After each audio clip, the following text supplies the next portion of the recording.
Welcome back to the channel, everybody. Thank you so much for joining me and allowing me to continue to be your daily advocate. If you're new here or you're not subscribed for any reason, please do me a huge favor and hit the subscribe button. Thank you to all of you who have been watching and following me for so long. It truly means a lot, and I'm glad that I can be this person. Colorado will start accepting crypto for tax payments and other transactions by the end of summer, says the governor, Jared Polis, right here, told CoinDesk. That is extremely exciting, ladies and gentlemen. When you're taking crypto for taxes, that means it's money to Colorado. And that's what we want to see. And interestingly enough, as we move through this news today, remember, Texas bullish on crypto. We know Florida hugely bullish on crypto and moving towards it all the time. Wyoming, we know New Jersey even's opening up. New York is the mayor there, and there needs to be even more to happen there. But we see so many on the state level really running to embrace. New Hampshire recently setting up and positioning themselves to draw more innovation into their state. That state-to-state level competition while the federal government still struggles. You're going to see evidence of that, and even on a global scale today, unfortunately. But this is a great point right here by John Dayton after he shared a post from Digital Asset Investor, which he shared. I think John Dayton is right. The Honorable SEC Chair, Gary Gensler, will resign before actually does anything honorable and answers questions about Ethereum, Free Pass, and his campaign finance.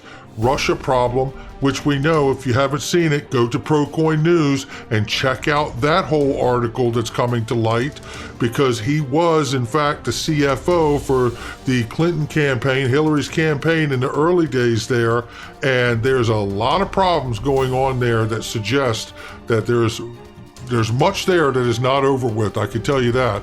Make sure you go to ProCoin News and check it out. He thought he would just stroll in and continue to live on public dole.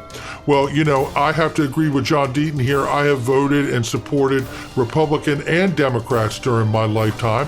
So disgusted how Gensler has conducted himself and actually believe he's a threat to America's standing in the world that my wish is for him to be constantly called before Congress, causing him to resign. I really do align with much of that. I have been very disappointed with Gary Gensler's approach and lack of leadership, to be perfectly honest with you. I mean, I think Charles Gasparino said it best. We shared it in the first morning video, which was pathetic. And that is the word for it.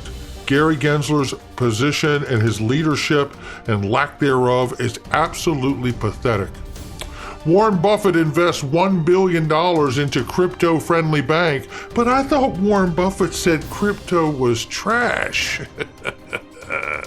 These next few pieces of news are going to lay it out for you, because payment giant MasterCard to expand its consulting arm with new crypto services. So essentially, we know that MasterCard is expanding, Visa is expanding, but this is a transition period for these payment companies to really come together with fintech companies on the backside of things and get all of their restructuring going on to really bring in not only the influx of innovation, but this new world we're moving to. It is a digital transformation. But, come back to the investment side of it here. Warren Buffett's put his $1 billion behind a neobank, which is a non-brick and mortar bank, right? Which is really saying to me that this long-term investor who has longly claimed that crypto is trash understands that there is going to be some kind of a digital transformation, and that the current payment companies like Visa and MasterCard and their business models are going to be hugely disrupted. And it appears to me that he is repositioning his money, or at least a portion thereof, into Nubank, which is obviously a neobank. And that is going to really be something I think he is doing as a hedge move into this new digital transformation. So he can then, probably a year or two, will retake the positions into Visa, MasterCard after they sort themselves out, or just before they do, so you can buy low, sell high. That's what the pros do. And Warren Buffett's one of the ultimate pros. And it looks like if the money's talking, That's where he's going. That's what I see here. Now, this here talks about really the XRP thrives even though the pending White House report on crypto could prove fatal for Ripple in SEC case. Honestly, it's a little misleading, right? It is the executive order that could prove really damaging to the entire crypto space, including XRP, right? And really that's what we're looking for here is the executive order. They said could be out as early as last week, I believe it was, which did not happen. So any day is the word on the street for this executive order. What will the executive order be? We don't exactly know, but I do know that it's not going to take a shot at any one coin or project like Ripple or XRP. I don't see that. That's not what executive orders do.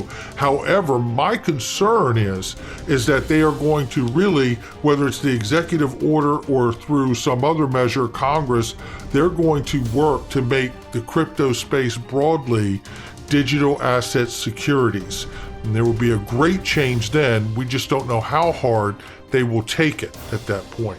But here's another problem. Talk about interesting coincidences, right? There are no coincidences in this world like this. Look at here. Jay Clayton is a Fireblock advisory board member, 2021. The tie-up is a natural, said Fireblock CEO Michael Shaloff. It says here, noting the two firms have been working together on various payment-related use cases since 2019.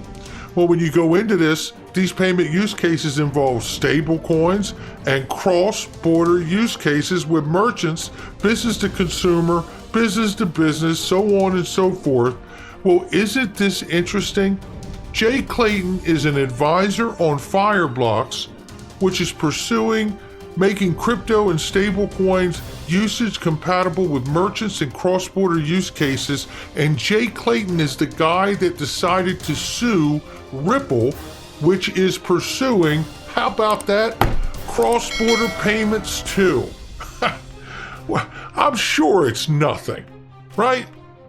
How much more of this impropriety and conflict of interest do we have to see? When I go back and think about the John Deaton tweet that he talked about how the fact that, Gary Gensler's leadership is really deplorable. Well, it is. You talk about pathetic, it is pathetic and deplorable. And honestly, he should be called to carpet for this. Why is nothing being done? At the very least, forget his own integrity of Gary Gensler. How about the SEC's integrity here? Something needs to be done, and we all need to continue to push through our own frustration and make our voices heard in the most professional way possible. U.S. representative introduces draft bill to regulate stablecoins, but is it the answer? I don't think so, or I certainly don't hope so. Because here's the real deal. Several representatives, including Tom Emmer, Democrat Gregory Meeks, opposed the President Working Group proposal, which is similar to Gottenheimer's draft legislation that was submitted, sought to limit stablecoin issuances to banks. So he wants to do exactly what the PWG did or recommended, which is to take stablecoins away from the fintech companies that created it. Oh, brother. Any other bright ideas, Gottheimer? Good gracious. House Financial Services Committee is expected to decide on stablecoin legislation in the next couple months. However, between competing bills and geopolitical tensions surrounding Russia and Ukraine, it could take considerably longer for such a decision to materialize, because they can't walk and chew gum in there, right? That's what your hard-earned tax dollars are getting you here, right? They can't multitask. Interestingly enough, Charles Gasparino says a takeaway from Gary Gensler's talk with Liz Klayman yesterday on the differences between Ethereum's Ether and what Ripple did with XRP, he wouldn't comment. SEC generally doesn't comment on investigations, which means maybe they are weighing an Ether case. Well, I tell you what, I certainly hope so, Charles, and at this point, I'm going to remain glass half full, just like you are, my friend. And I appreciate you, Liz Clayman and Eleanor Terrett, and everybody there, and Rosalind Layton from Forbes, that has done what they can to shine a light on this real conflict here. It is a conflict because if the SEC simply ruled the same way for Ether and said, you know what, Ether, you can't go out and play either, none of us would have a thing to say about what's taking place with this SEC case. But that isn't what happened. No.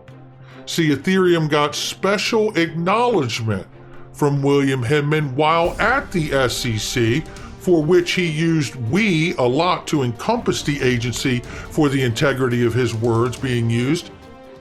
And now we have a decision made by by the judge in the SEC case saying, no, it was not a "we" agency representation. It was William Hinman's personal opinion.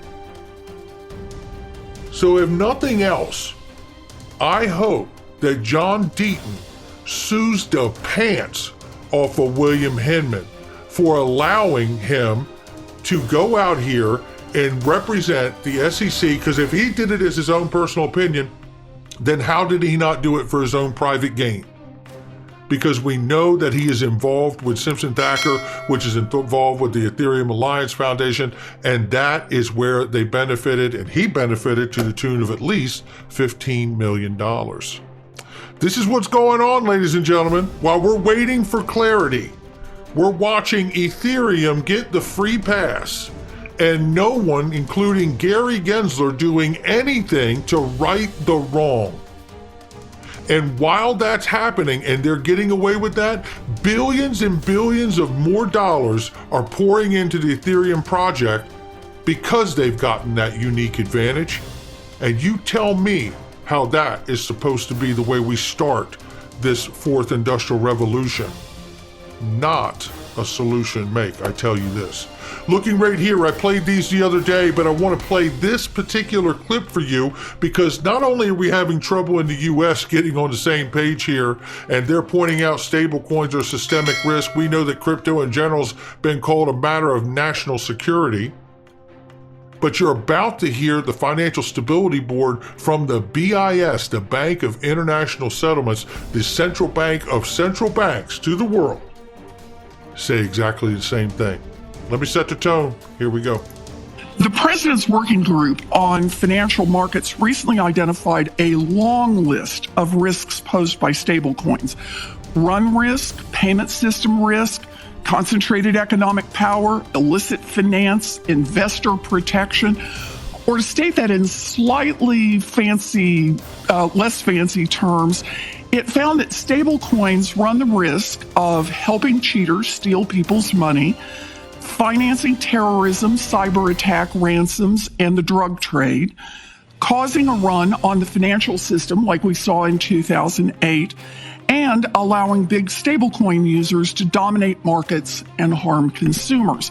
Now, Secretary Lang, do you agree that these kinds of risks mean that stablecoins are not just an emerging threat to our financial system, but a threat that could become systemic if this market continues to grow rapidly? So, Senator Warren, thank you for the question. So I do think there is some urgency to considering stablecoins and applying the appropriate regulations to reduce run risk and the potential for them to scale up quickly. So are you, just let me remind you what my question is. Do they pose the threat of becoming a systemic risk? Of becoming a systemic risk, yes. Yes. Well, there you have it. The answer is yes. So now they're pushing to get FSOC to do the bidding of the government while the government doesn't do what they really could do, which is provide a classification for digital assets, this new emerging asset class. What is a crypto? What is a utility token? What is an exchange token? What is a stable coin?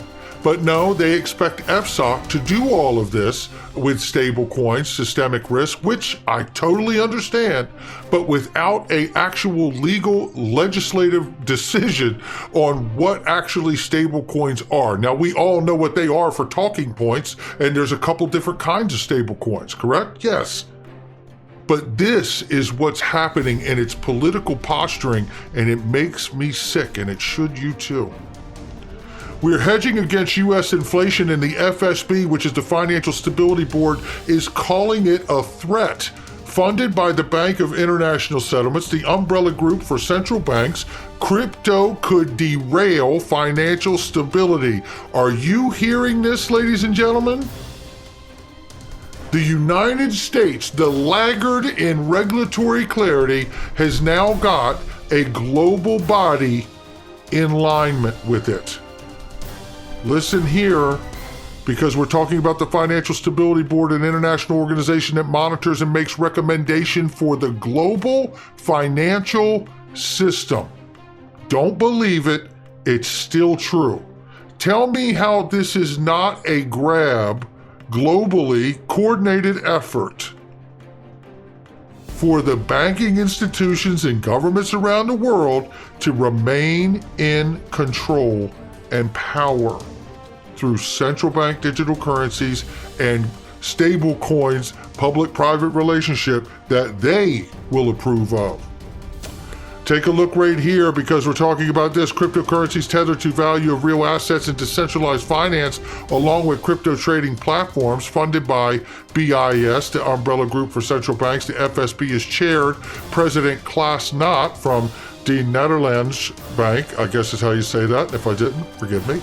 Although the global market is still relatively small and the extent of crypto use around the world varies, risk of financial stability could rapidly escalate, the Financial Stability Board said. By the way, there's usually an undersecretary. It used to be Brent, I can't remember his name in the previous administration, McIntosh, that's it. And it may be Nellie Liang on this one. But anyway, I digress. Look right here. The new report comes after regulators in multiple jurisdictions, including the US, the UK, reached similar conclusions in the 5 years through October 2021. The cryptocurrency market capitalization grew around 200% to 2.7 trillion, and we see we're about 2 trillion today. It says crypto assets markets are fast evolving and could reach a point where they represent a threat to the global financial stability due to their scale. Am I the only one hearing this right now? I know I can't be, right? By the pricking in my thumb, something wicked this way comes. You just watch. Structural vulnerabilities due to their scale, increasing interconnectedness with the traditional financial system, the report said. Ooh, voodoo, is it? I don't hardly think so. This is really the kind of posturing they do before they're about to drop something that makes sure that they're in control.